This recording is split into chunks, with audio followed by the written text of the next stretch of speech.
I renovated my grandparents' house. While my sister traveled Europe, then my parents gave it to her. They didn't know about the will. My grandfather's funeral ended at 2:17 p.m. on a Thursday. I remember checking my watch as the last mourner patted my shoulder, murmuring something about being in a better place. By 3:45 p.m., my parents had already decided my sister deserved his house more than I did. 2 years of my sweat, countless weekends of repairs, and hundreds of nights spent checking on our grandparents, all dismissed in less than 90 minutes over lukewarm coffee and grocery store pastries. The house will go to Amber, my mother announced in that tone she used for decisions that weren't actually up for discussion. We were sitting in the same kitchen where I'd installed new cabinets last summer, the ones Grandpa had helped me pick out from Home Depot before his arthritis got too bad.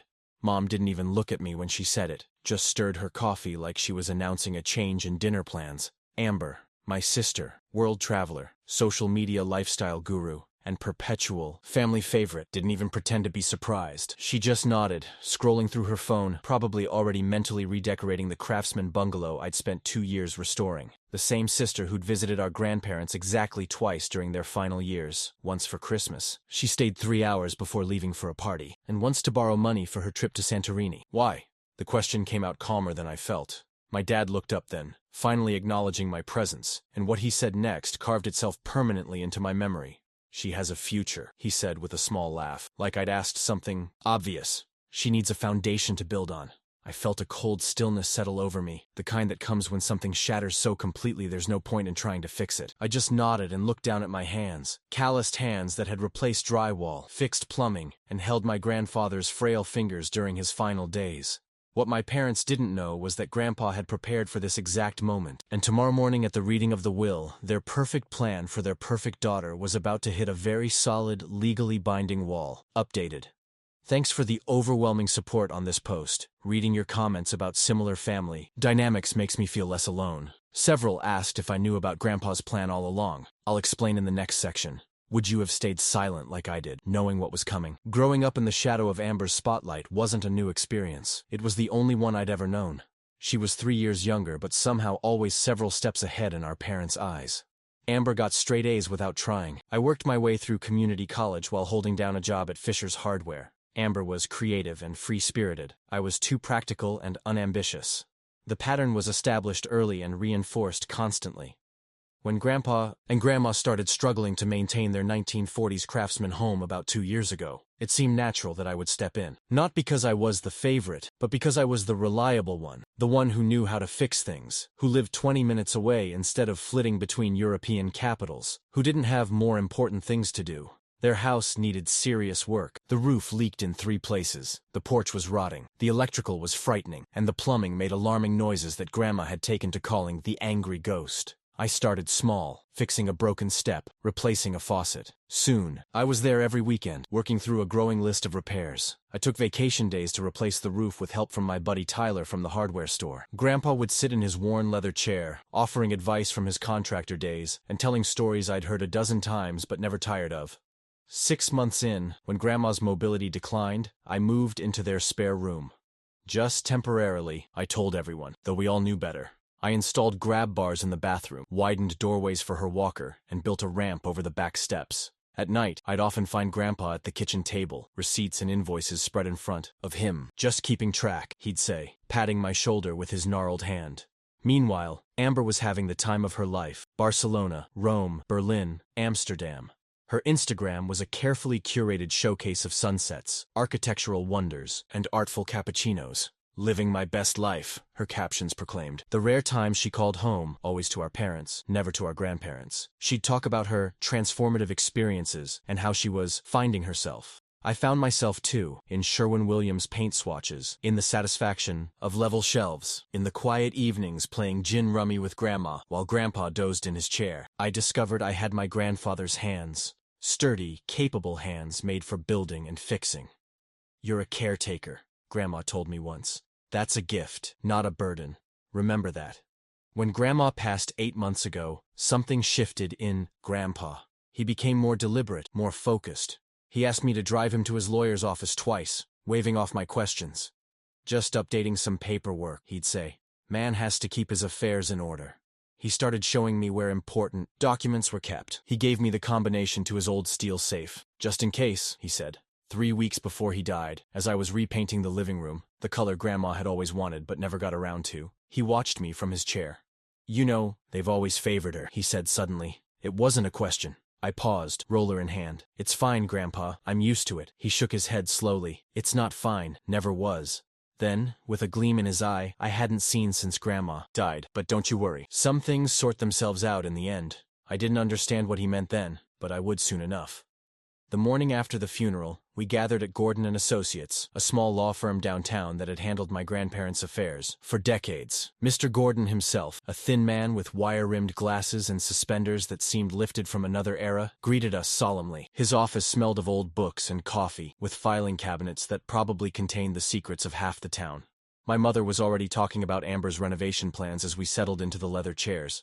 She was describing how opening up the kitchen to the dining room would make entertaining so much easier. I caught Mr. Gordon watching me, his expression unreadable behind those spectacles. He shuffled some papers, cleared his throat, and the room quieted. Mr. Gordon began by clarifying that Grandpa had adjusted his will approximately 5 weeks before his passing, with a sound mind and clear intentions, witnessed by himself and his associate. He looked pointedly at my parents, adding that these changes were legally binding and reflected his explicit wishes. My father's frown deepened at the mention of changes. As Mr. Gordon began reading through the standard legal language, I watched my family's faces. They were barely paying attention, waiting only for the part about the house. I knew what was coming, but even I wasn't prepared for how thoroughly Grandpa had arranged things. The bombshell dropped when Mr. Gordon revealed that the property had been transferred 1 month ago via a life estate deed to me, with Grandpa retaining the right to live there until his passing. The transfer was already recorded with the county. In plain terms, the house already belonged to me and had passed automatically upon his death. My mother's coffee cup froze halfway to her lips. Amber's head snapped up from her phone. My father's face flushed dark with confusion, then anger as the reality sank in. The hushed silence in the room felt like the moment before a thunderstorm breaks. The second shock came when Mr. Gordon mentioned the steel safe and its contents, Grandpa's collection of rare coins, first-edition books, and various antiquities, appraised last year at approximately $142,000. Also bequeathed to me. Amber's face had transformed completely. The casual indifference was gone, replaced by a stunned hurt I'd never seen before. When Mr. Gordon handed her an envelope containing only a note and Grandpa's postcard collection, her hands actually trembled. The message inside was simple but cutting. "Traveling is wonderful, but home is where you return when you understand what truly matters." My parents' reactions oscillated between disbelief and indignation. The idea that Grandpa had made these decisions independently seemed impossible. To them, they kept glancing at me as if trying to catch signs of manipulation or trickery. Mr. Gordon, anticipating their objections, mentioned that Grandpa had left detailed notes about his reasoning, all properly documented and witness-signed. What followed was a strange, tense silence, as Mr. Gordon distributed individual letters Grandpa had written to each of us. Mine felt heavier than the others, somehow more substantial. No one opened theirs in the office. In the parking lot afterward, the facade of family unity completely dissolved. My father's tightly controlled anger, my mother's tearful confusion, and Amber's bitter shock all burst forth in a jumble of accusations and disbelief. Their words washed over me without penetrating. I had already mentally moved on, thinking about the letter in my pocket and the house, my house, waiting for me. I told them they could come by tomorrow to collect any personal items they wanted, but the property decisions were final. The look of betrayal on their faces almost made me laugh, as if I was the one who had rejected them, rather than the other way around. I left them standing in the parking lot, still arguing among themselves about what had gone wrong and how to fix it. Driving to the house felt surreal. For 2 years, I'd thought of it as my grandparents' home where I was staying temporarily. Now it was mine. The responsibility of it, the gift of it, settled on my shoulders, not as a burden, but as a recognition. Grandpa had seen me, really seen me, when my own parents never had. Opening the safe that evening was like having one last conversation with him. Each item had been carefully catalogued, with notes in his shaky handwriting explaining the provenance and value. The collection included coins dating back to the 1800s, first editions of Hemingway and Fitzgerald, and a pocket watch that apparently belonged to his grandfather. It wasn't just the monetary value that overwhelmed me, but the care and intention behind it all. This wasn't a hasty decision made in his final weeks. This was years of planning. Updated. Just got back from the safe. Grandpa's collection is even more incredible than I realized. rare coins dating back to the 1800s, first editions of Hemingway and Fitzgerald, and a pocket watch that apparently belonged to his grandfather. Many of you asked if I knew what was coming. I had hints, but the full extent shocked even me. Would you have confronted your family right there in the lawyer's office? The fallout was swift and predictable. By that evening, my phone was blowing up. Text messages from Amber oscillating between rage and bargaining, voicemails from my mother alternating between tears and guilt trips, and a single terse email from my father demanding we resolve this situation like adults. I didn't respond to any of them. Instead, I sat on the porch swing. Grandpa and I had hung 2 summers ago, watching the sunset with a glass of his favorite bourbon, and finally opened his letter. The letter began with, "Dear boy," in his shaky handwriting. Grandpa acknowledged that I was probably wondering if I'd just blown up my family. He assured me that I hadn't. I'd just finally stopped letting them take advantage of my good heart. He wrote about watching me work on the house, about how proud he was of the man I'd become, about how he'd seen the way my parents favored Amber and how it had always burned him up inside. He explained that the house transfer and the collection were his way of balancing scales that had been unfairly tipped my entire life. According to the letter, he and Grandma had discussed this plan for years. They had always intended to make it right someday. I could almost hear his dry chuckle in the words expressing regret that Grandma wasn't there to see how things unfolded. The next day, my family arrived as a united front. Their faces showed a night without sleep, red-eyed, tense, and determined. They stood awkwardly in the entryway as I informed them they had 2 hours to collect any personal belongings. I'd already set aside photo albums and Christmas ornaments I thought they might want. Their reactions revealed everything about our family dynamic. My father's immediate jump to indignation, my mother's attempts at emotional manipulation, and Amber's calculated pivot to negotiation. Each approach reflected exactly who they were and how they'd always operated. When Amber suggested buying half the house or selling it to split the proceeds, I simply stated that according to the deed, I couldn't sell it for at least 10 years, another of Grandpa's careful provisions. The look of genuine shock on her face briefly made me wonder if she'd ever actually considered me a full person with needs and desires of my own, rather than just an accessory to her life story. They left with a few boxes of belongings and a collective, cold anger that hung in the air long after their cars disappeared down the driveway. I expected the next move would be legal challenges, and I wasn't disappointed. 3 days later, a lawyer's letter arrived suggesting Grandpa hadn't been of sound mind. It was a weak argument given Mr. Gordon's precautions, and nothing came of it. A week after that first confrontation, Amber appeared on my doorstep with coffee and carefully rehearsed humility. She acknowledged her failings toward our grandparents and offered to help finish the renovations as a family project. For a moment, I glimpsed something genuine in her expression, perhaps actual regret, or at least recognition of what she'd missed. But then came the inevitable pivot, suggesting we could share the space, with her taking the upstairs apartment. The conversation revealed that she still didn't understand. The renovations were essentially complete. I had done them while she was finding herself abroad. Her suggestions came too late and missed the point entirely. This wasn't about square footage or property values. It was about recognition and respect, things she'd never given to Grandpa or me. As I watched her drive away, I felt neither vindication nor regret, just a quiet certainty that I was exactly where I was supposed to be, in the home I had helped restore, continuing the legacy of the people who had truly seen me.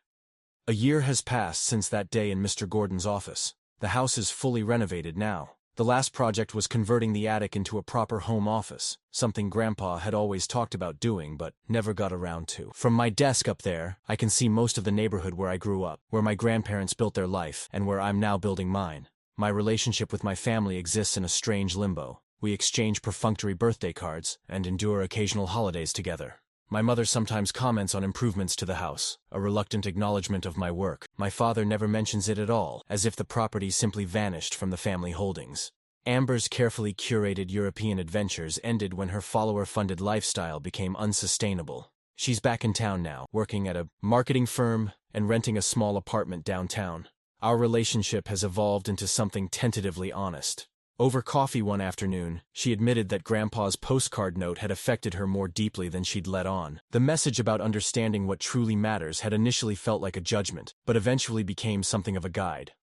The collection Grandpa left me was professionally appraised at $167,000, less than the dramatic figure mentioned at the will reading, but still substantial. I've kept most pieces, particularly those with family significance. The pocket watch sits on my desk, a daily reminder of continuity and care. Sometimes when I'm working in the garden Grandma loved, or fixing something in the workshop Grandpa set up in the garage, I feel their presence not as ghosts, but as influences, in the practical knowledge they passed down, in the care they took to make things right, in their understanding that sometimes justice requires planning and patience. My relationship with the house has changed too. When I first started helping, I saw each repair as a standalone task. Now I understand that maintaining a home is never truly finished. It's an ongoing conversation between the building and those who live in it, much like the relationships that matter most. 6 months after the will reading, I received an unexpected letter from my father. The handwriting was stiff and formal, but the content revealed more vulnerability than he'd ever shown me directly. He acknowledged his failure to recognize my worth and asked if he could visit, not to argue about ownership, but to see the craftsmanship his father had praised. We're rebuilding slowly, one careful conversation at a time. I still have Grandpa's letter. It sits framed on my bedside table, the last paragraph visible as a daily reminder. Remember, son, a house is more than wood and nails. It's the care you put into it, the memories you build there, and the love you share within its walls. Your grandmother and I are leaving you this place not because you fixed its broken parts, but because you understood its heart. Turns out I did have a future after all. It just wasn't the one my parents imagined for me. It was the one I built myself, one repair at a time. Updated. 6 months after posting this story, I received a handwritten letter from Dad. He apologized for his failure to see your worth and asked to visit the house, not to argue, but to see the craftsmanship his father had praised. We're rebuilding slowly. Has anyone else experienced the strange peace that comes when you stop trying to be the favorite and start being yourself?